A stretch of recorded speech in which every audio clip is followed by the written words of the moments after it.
وشهدت يوم بعثة رسول رب العالمين. Amma ba'du, artinya bermula segala puji bagi Allah yang telah berfirman, bermula Nabi Muhammad sallallahu alaihi wasallam itu lebih utama beliau bagi orang-orang beriman dari diri mereka sendiri, dan istri-istrinya adalah ummahatul mukminin, ibu-ibu mereka yang beriman.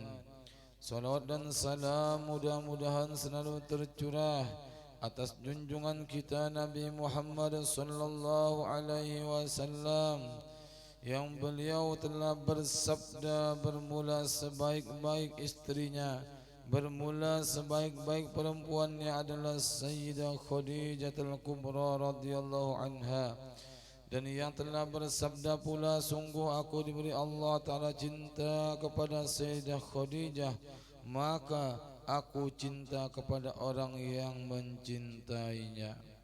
Dan atas keluarganya dan para sahabatnya, dan yang diberi petunjuk, dan istri-istrinya yang mendapat kemuliaan dengan bergaul atau bersuamikan pemimpin segala Rasul, khususnya Sayyidah Khadijah Al-Kubra yang mencapai keberuntungan dengan berkhidmat atau membantu Nabi Muhammad sallallahu alaihi wasallam, khatamun nabiyyin wal mursalin, dan beliau menyaksikan pada hari dibangkitnya Rasulullah, utusan Tuhan sekalian alam. Adapun sesudah daripada itu, bermula ini adalah sebahagian menaqib Ummul Mukminin Sayyidah Khadijah Al-Kubra radhiyallahu anha. Mudah-mudahan kita yang hadir di sini semua mendapatkan rahmat Allah Ta'ala yang luas, diampuni serta diridai bagi orang yang membacanya dan orang yang hadir mendengarkannya. Dan mudah-mudahan dengan berkat Rasulullah sallallahu alaihi wasallam, dengan berkat maulidnya Rasulullah sallallahu alaihi wasallam, dengan berkat para aulia-aulia Allah, wabil khusus dengan berkat karamah Sayyidah Khadijah radhiyallahu anha, mudah-mudahan sahibul bait sekeluarga dipanjangkan umur, disihatkan badan, diluaskan rezeki yang halal, dikabulkan segala hajatnya, baik hajat dunia maupun hajat akhirat, dimudahkan urusan, dilapangkan segala apa yang dikehendaki beliau, dan mudah-mudahan dijauhkan, dihindarkan daripada segala macam bala, bencana, musibah dan segala macam penyakit. Dan mudah-mudahan anak-anak beliau dijadikan anak yang taat kepada Allah, taat kepada Rasulnya, serta berbakti kepada kedua orang tuanya. Dan mudah-mudahan kita semua yang hadir di sini diberikan Allah Ta'ala keselamatan dunia dan akhirat. Amin, amin ya rabbal alamin. Bermula Sayyidah Khadijah radhiyallahu anha, ayah beliau bernama Khuwailid bin Asad bin Abdul Uzza bin Qusay, dan Sayyidah Khadijah sedatu dengan baginda Rasulullah sallallahu alaihi wasallam dengan datu yang kelima yang bernama Qusay. Bermula Sayyidah Khadijah adalah seorang perempuan yang mempunyai kemuliaan. Beliau dilahirkan 15 tahun sebelum lahirnya baginda Rasulullah sallallahu alaihi wasallam. Keturunannya daripada kaum Quraisy yang dihormati. Beliau adalah seorang pedagang yang terkenal dan kaya raya. Manakala Allah Subhanahu wa taala menghendaki kepada beliau untuk mendapatkan kemuliaan dunia dan akhirat, sampailah khabar kepada beliau akan seorang laki-laki yang baik akhlaknya, terpuji dan jujur, dikenal dengan namanya Muhammad Al-Amin. Maka menawarkan Sayyidah Khadijah kepada baginda Al-Amin untuk didagangkan dagangannya. Dengan gembira diterima tawaran itu oleh baginda Al-Amin. Kemudian berangkatlah baginda ke negeri Syam membawa dagangan Sayyidah Khadijah untuk dijual belikan. Kemudian Sayyidah Khadijah menyuruh pembantunya yang bernama Maisarah supaya membantu baginda Al-Amin dalam perdagangan ketika sampai di negeri Syam. Sampai di negeri Syam, semua dagangan tersebut habis dengan untung yang banyak. Setelah itu kembali baginda Al-Amin ke kota Mekah, Manakala sampai di kota Mekah disambut oleh Sayyidah Khadijah dengan senang gembira dan ucapan terima kasih setelah melihat kemuliaan dan kebaikan akhlak baginda Al-Amin tersebut serta keberhasilan dalam berdagang ke negeri Syam tersebut, maka tertanam di hati Sayyidah Khadijah perasaan cinta dengan baginda Al-Amin. Ditambah lagi cerita daripada Maisarah akan keajaiban-keajaiban yang terjadi pada baginda Al-Amin dalam perjalanan. Di antara kejadian tersebut adalah awan yang selalu menaungi dalam perjalanan, onta yang tunduk dan patuh, perjalanan yang cepat sampai dan mudah.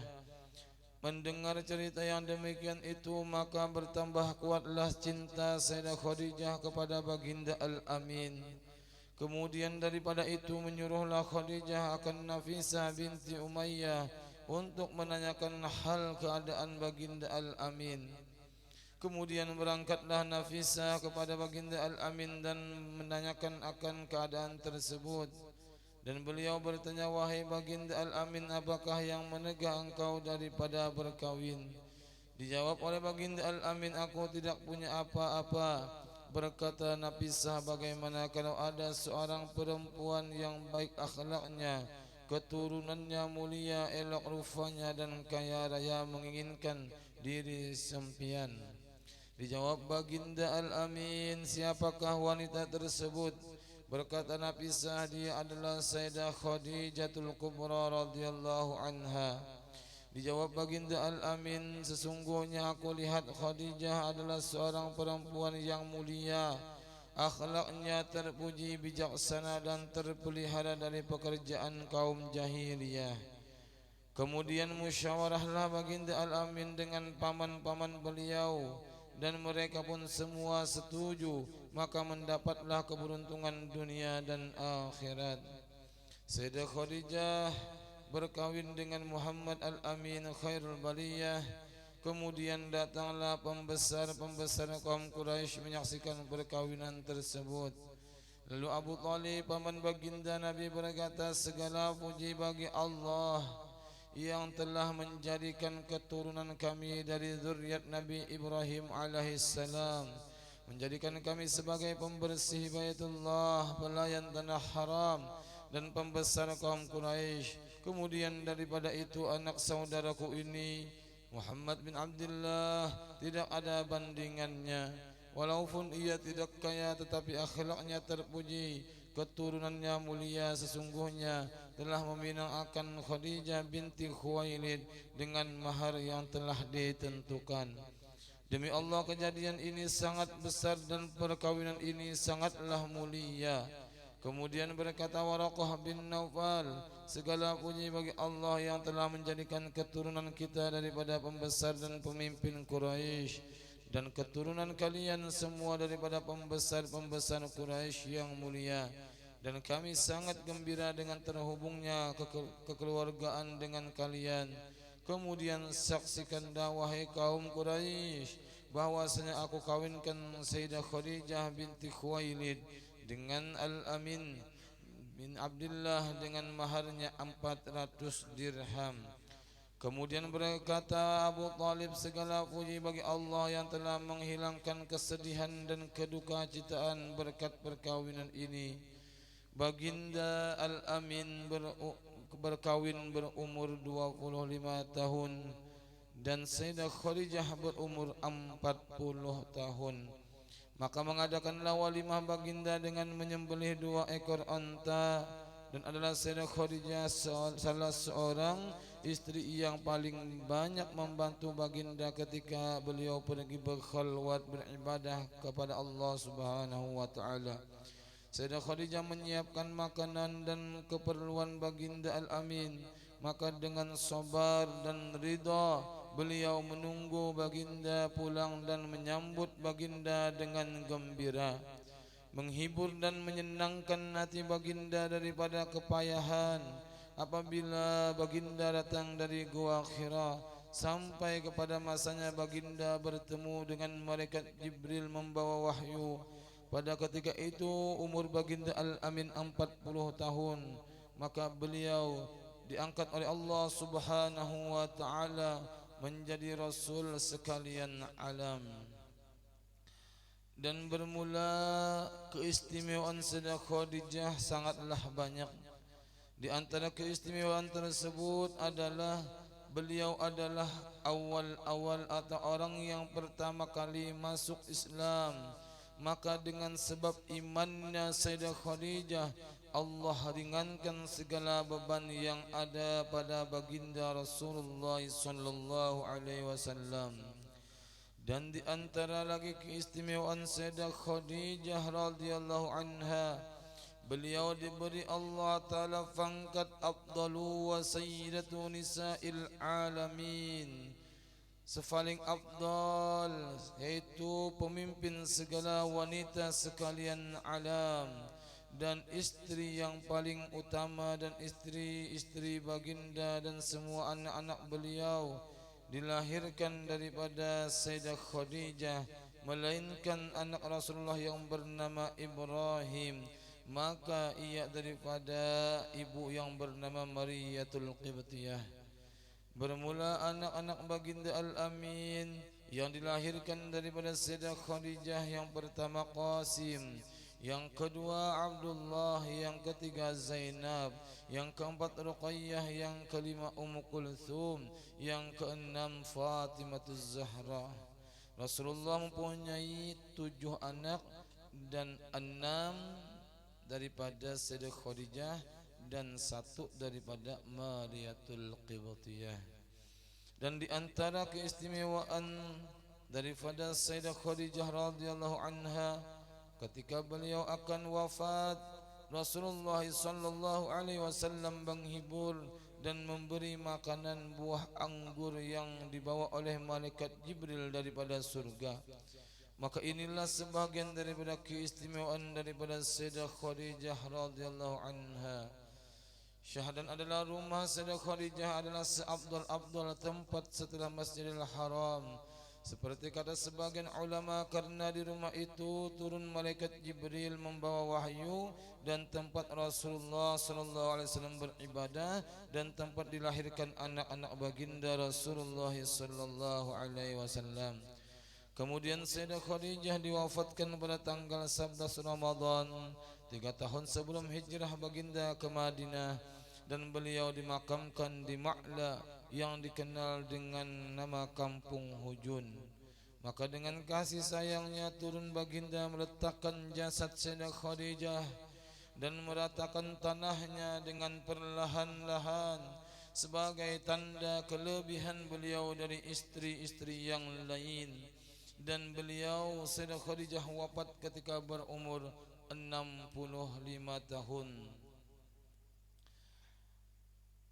Kemudian pada tahun 729 Hijriah dibinalah kubah dan tabut di atas kubur Sayyidah Khadijah oleh asyraf atau keturunan Rasulullah sallallahu alaihi wasallam, sampai pada tahun 1278 Hijriah oleh Sultan Abdul Hamid diperbaiki dan diperbagusi. Kemudian ketika Mekah dikuasai golongan Wahabi, maka semua kubah yang ada di Ma'la dan di Baqi dihancurkan oleh mereka, termasuk kubah Sayyidah Khadijah radhiyallahu anha. Ini suatu faedah, barang siapa melazimkan membaca manaqib Sayyidah Khadijah ini pada tiap-tiap sebulan sekali, atau pada ketika haulnya tanggal 11 Ramadan, atau pada tiap-tiap tanggal 11 Ramadan 11 bulan Hijriah, niscaya Allah akan luaskan rezekinya yang halal dan diberi kaya dengan tiada disangka-sangka. Dan apabila yang berniaga berusaha, maka Allah beri untung yang banyak lagi halal serta mudah segala urusannya. Dan apabila orang tersebut berpangkat, baik pangkat dunia ataupun pangkat akhirat, maka Allah naikkan pangkatnya. Dan apabila ia seorang penuntut ilmu, maka Allah beri ilmu laduni dari Allah Subhanahu wa ta'ala. Dan apabila ia ada kesusahan seperti banyak menanggung hutang, maka diniatkan membaca manakib ini, kemudian kalau ia kuasa menyembelih kambing dan dibagi-bagi dagingnya, kemudian pahalanya dihadiahkan kepada Sayyidah Khadijah radhiyallahu anha, niscaya Allah luaskan rezekinya yang halal dan terbayar hutangnya, dan disampaikan Allah segala hajatnya, baik hajat dunia maupun hajat akhirat. Adapun syarat kita ingin mendapatkan karamah sahabat atau aulia itu dua. Pertama, hati kita harus yakin bahwasanya orang itu benar-benar wali Allah Subhanahu wa taala yang tinggi derajatnya di sisi Allah dengan tiada ragu-ragu. Dan yang kedua, tiada ingkar itikad kita pada kemuliaan dan kewaliannya. Jikalau ada pekerjaannya itu bertentangan pada zahirnya sekalipun. Dan jikalau dua syarat itu tiada ada, maka tidak akan memperoleh karamah daripadanya sekalipun berkhidmat kepadanya 100 tahun. Syahdan bahwasanya karamah daripada Sayyidah Khadijah itu sangatlah banyak. Di antara karamah beliau radhiyallahu anha, seorang ahlu Mekah, seorang penduduk kota Mekah datang ziarah ke makam Sayyidah Khadijah. Tiba-tiba datang beberapa keturunan Rasulullah sallallahu alaihi wasallam ziarah masuk ke hadapan kubur Sayyidah Khadijah. Kemudian mereka usapkan debu makam itu ke muka dan badan mereka, lalu mengisyaratkan mereka kepada seorang tadi supaya datang ke hadapan kubur Sayyidah Khadijah dan menyuruh mereka supaya mencium debu yang ada di hadapan kubur Sayyidah Khadijah. Maka mencium iakan debu itu ternyata bersangatan wangi dan harum. Dan ini adalah di antara karamah kemuliaan Sayyidah Khadijah radhiyallahu anha. Alhamdulillah wa syukurillah, kita bersyukur kepada Allah Subhanahu wa taala yang memberikan nikmat yang sangat besar kepada diri kita sekalian, yaitu kita diberikan Allah taala di dalam hati kita, dalam diri kita, nikmat iman Islam. Semoga nikmat iman dan Islam ini Allah Ta'ala tancapkan di hati kita sampai ajal menjemput, sehingga kita dimatikan Allah Ta'ala dalam keadaan husnul khatimah berkat Rasulullah, berkat wali-wali Allah Ta'ala, dan dengan berkat karamah Sayyidah Khadijah radhiyallahu anha. Dan kita bersyukur kepada Allah Subhanahu wa taala karena kita dijadikan daripada umatnya Rasulullah sallallahu alaihi wasallam, umat yang paling mulia, nabi yang paling mulia, sehingga nanti apabila kita dimasukkan Allah Ta'ala ke surga, maka adalah umat Rasulullah sallallahu alaihi wasallam yang pertama yang dimasukkan ke dalam surga. Semoga kita termasuk umat yang diakui oleh baginda Rasulullah sallallahu alaihi wasallam dan termasuk hamba yang dicintai oleh Rasulullah sallallahu alaihi wasallam berkat kita duduk di majelis menakib Sayyidah Khadijah, seorang istri yang dicintai baginda Rasulullah, yang Rasulullah bersabda, aku cinta kepada Sayyidah Khadijah dan aku mencintai orang yang mencintainya. Mudahan kita termasuk orang yang mencintai Sayyidah Khadijah. Hari ini kita kembali membaca manaqib Sayyidah Khadijah, yang mana Sayyidah Khadijah tidaklah wanita sembarang wanita, tidaklah wanita yang tidak dimuliakan Allah, tidak hanya di dunia, namun tapi juga Allah Ta'ala muliakan Sayyidah Khadijah sampai ke akhirat, sampai di surganya, sehingga Sayyidah Khadijah termasuk orang yang min ahlil jannah. Jadi kita hari ini membicarakan menakib daripada seorang perempuan min ahlil jannah, tidak hanya min ahlil jannah dan bahkan sidin nanti di surga, pemimpin segala wanita yang ada di surga. Khairun nisa'i fil jannah Khadijatul Kubra radhiyallahu anha. Paling baik perempuan, paling mulia perempuan di surga ujar Rasulullah adalah Sayyidah Khadijatul Kubra radhiyallahu anha. Yang mana di antara kemuliaan beliau ini, di antaranya beliau berkorban kepada Rasulullah sallallahu alaihi wasallam.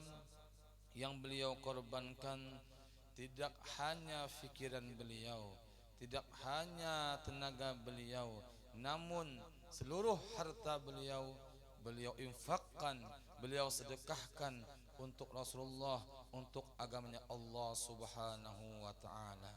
Menunjukkan pelajaran bagi kita bahwasanya orang yang menginfakkan hartanya, orang yang menyedekahkan hartanya adalah orang yang akan dimuliakan Allah taala. Tidak ada orang tersebut akan dihinakan Allah Subhanahu wa taala.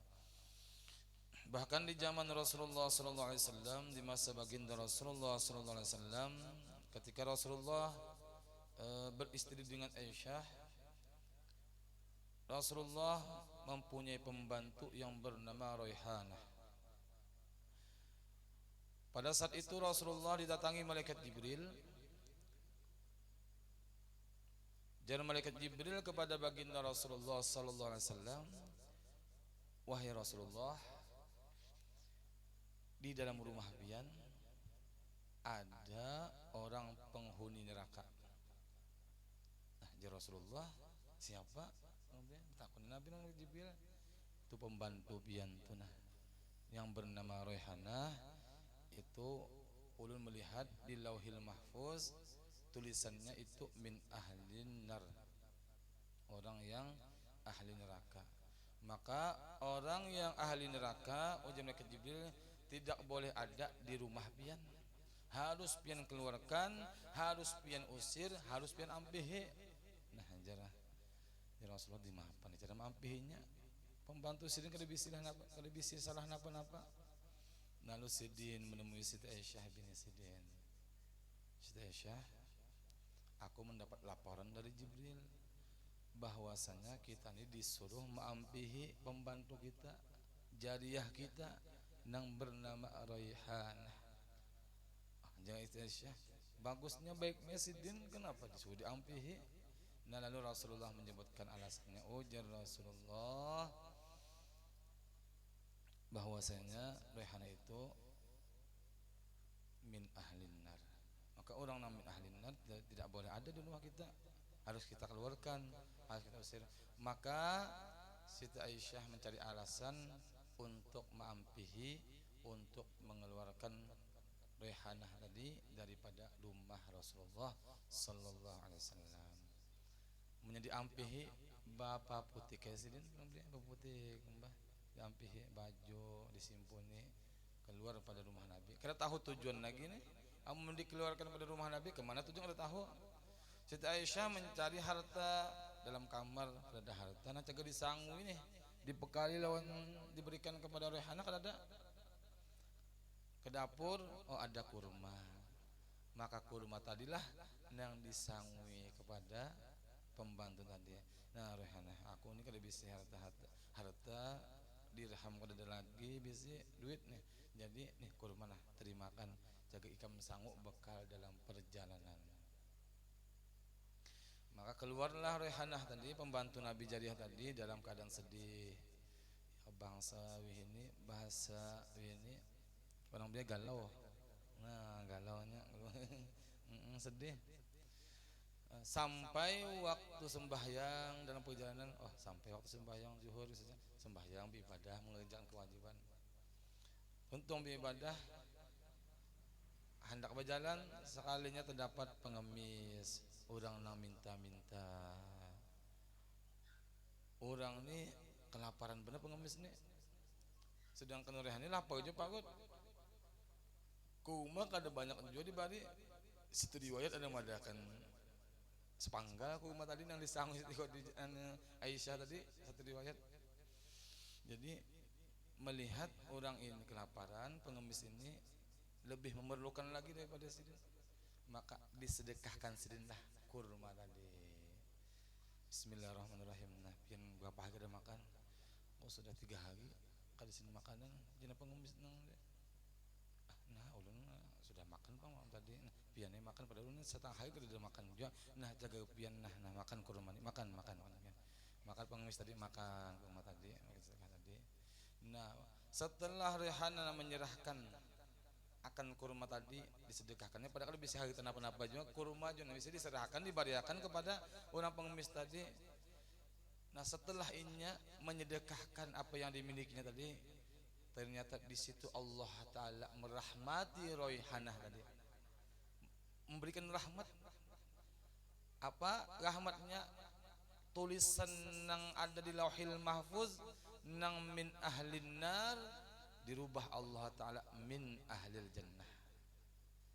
Nah, min ahlil jannah pun terubah berkat apa? Berkat sedekah tadi. Maka malaikat Jibril alaihissalam turun lagi kepada baginda Rasulullah sallallahu alaihi wasallam menyampaikan akan kejadian tadi. Ya Rasulullah, ya Rasulullah, ya Rasulullah, bahwasanya pembantu pian jariah yang bernama Royhanah dirubah Allah Ta'ala di Lauhil Mahfuz yang tulisannya min ahlin nar menjadi min ahlil jannah. Ya Rasul, kenapa? Ini dalam perjalanan Rasulullah menyedekahkan harta ini, di antara hartanya sebiji kurma, saya panggal kurma dibagikannya. Berkat sedekah itu mendapatkan rahmat dari Allah Ta'ala, sehingga malaikat Jibril mesani kepada Rasulullah, cari pulang pembantu pian tadi, suruhkan pulang masuk rumah pian. Nah, sehingga Rasulullah mencari pulang, berjalan membawa balik ke rumah pulang, disuruh pulang jadi pembantu Rasulullah sallallahu alaihi wasallam. Nah, ini menunjukkan pelajaran bagi kita bahwasanya kita kada tahu amal apa yang akan menyebabkan kita masuk dalam surga. Maka sekecil apapun amal yang kita lakukan jangan kita anggap enteng. Bakal ada di tengah lubang tu paku. Kalau pinang berkat paku tadi kita alihkan, dapat rahmat Allah Ta'ala. Misalnya ada paku kah, tengah jalan ada kawat berduri kah, nah dialihkan tuh nang enteng-enteng aja. Kalau pinang berdekat itu kita mendapat rahmat Allah Subhanahu Wa Ta'ala. Nah, jadi Nabi ittaqun nar bisyikit tamri. Nah, takutlah engkau akan api neraka walaupun dengan sepanggal kurma. Nah, ya tadi kisahnya tadi. Nah, sekalinya di surga tadi bertulisan di pintu-pintu surga, rancak aja sudah kita mendengar mulai Gus kumpul di YouTube bahwasanya di pintu surga tadi bertulisan di atasnya haram surga itu dimasuki orang nafik. Nah, orang bakhil diharamkan masuk ke dalam surganya Allah. Sehingga waktu ketika guru sekumpul mengaji ke Bangil kepada guru Syarwani Abdun Bangil, maka ditanya oleh guru Bangil, Zaini di mana ikam mandak duit? Ulun guru mandak duit di dalam lemari. Nah, bagus di guru Bangil, bagus tuh, bagus di dalam lemari. Artinya kadang mandak duit itu di dalam hati. Nah, bila mandak duit di hati, banyak hilang 100.000 kada kau buing semalaman, tabungan di ATM 10 juta banyak lagi, nang hilang 100.000 mikirkan, nang dipikirkan 100.000 tadi kan ya kayaknya disumbangkan kan, mah berkat orang nang nyumbangkan hartanya itu dilipat gandakan Allah Subhanahu Wa Ta'ala.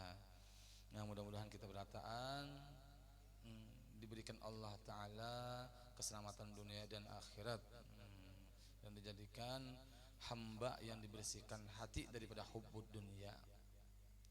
Dan Sayyidah Khadijah ini adalah ibu daripada segala anak, daripada anaknya baginda Rasulullah SAW. Nah, orang tua itu adalah salah satu doa yang mustajab.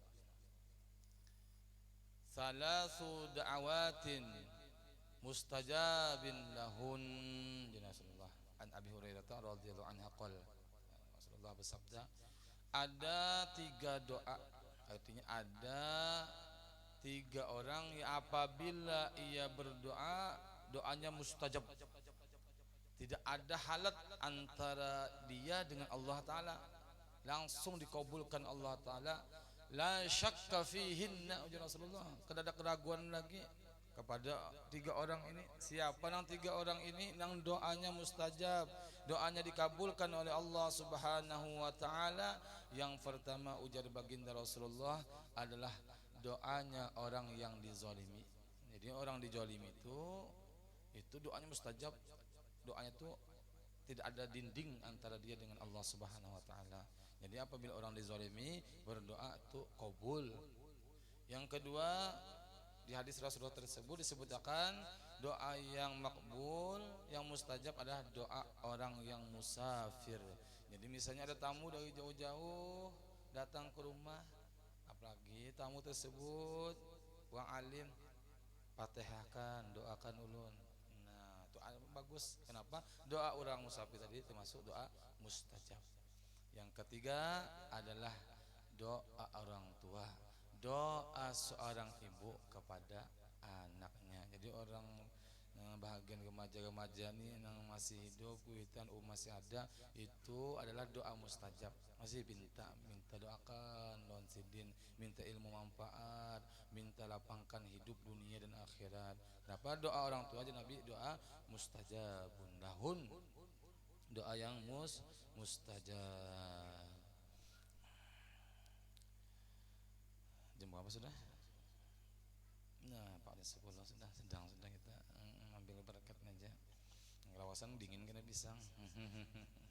Nah, mudah-mudahan apa yang kita laksanakan pada hari ini membaca manaqib Sayyidah Khadijah mendapatkan keberkahan, kebaikan, kemanfaatan dari Allah Subhanahu wa taala, dan mudah-mudahan berkat Rasulullah sallallahu alaihi wasallam, berkat maulidnya Rasulullah sallallahu alaihi wasallam, berkat para aulia Allah bil khusus berkat Sayyidah Khadijah radhiyallahu anha, mudah-mudahan diampuni segala dosa-dosa kita, diampuni segala dosa guru-guru kita, diampuni segala dosa orang tua kita, diampuni segala dosa jiran-jiran kita, diampuni dosa kaum muslimin dan muslimat, dan mudah-mudahan kita semua dipanjangkan umur, disehatkan badan, diluaskan rezeki yang halal, dikabulkan segala hajat-hajat kita baik hajat dunia maupun hajat akhirat, dan mudah-mudahan anak-anak kita, zuriat-zuriat kita menjadi zuriat yang dipeliharakan oleh Allah Subhanahu wa taala dari fitnah akhir zaman, menjadi anak yang taat kepada Allah, patuh kepada Rasulnya, serta berbakti kepada kedua orang tuanya,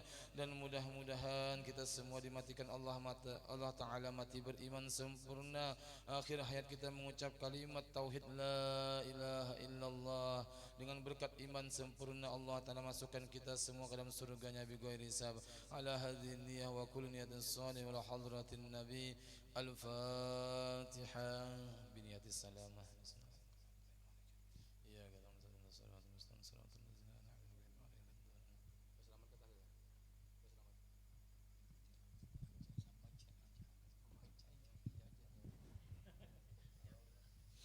بسم الله الرحمن الرحيم.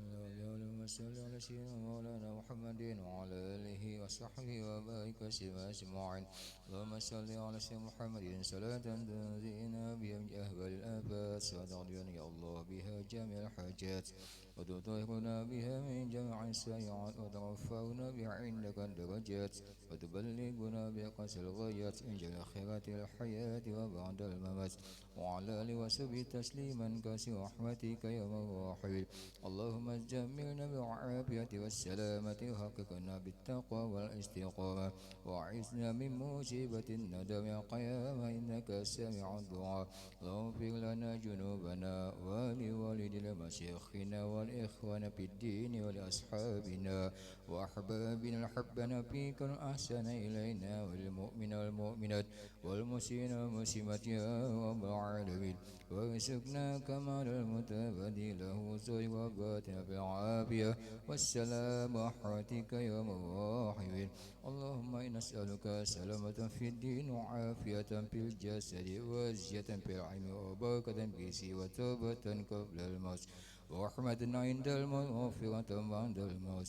اللهم هون علينا في سكرات الموت اللهم هون علينا في سكرات الموت اللهم هون علينا في سكرات الموت برحمتك يا الراحمين ربنا لا تزغ قلوبنا بعد إذ هديتنا وهب لنا من لدنك رحمة إنك أنت الوهاب ربنا هب لنا من أزواجنا وذريتنا قرة أعين واجعلنا للمتقين إماما ربنا آتنا في الدنيا حسنة وفي الآخرة حسنة وقنا عذاب النار ربنا تقبل منا إنك أنت السميع العليم وتب علينا يا مولانا إنك أنت التواب الرحيم يا ربي بالمصطفى بلغ مقاصدنا واغفر لنا ما مضى يا واسع الكرم يا ربي بالمصطفى بلغ مقاصدنا واغفر لنا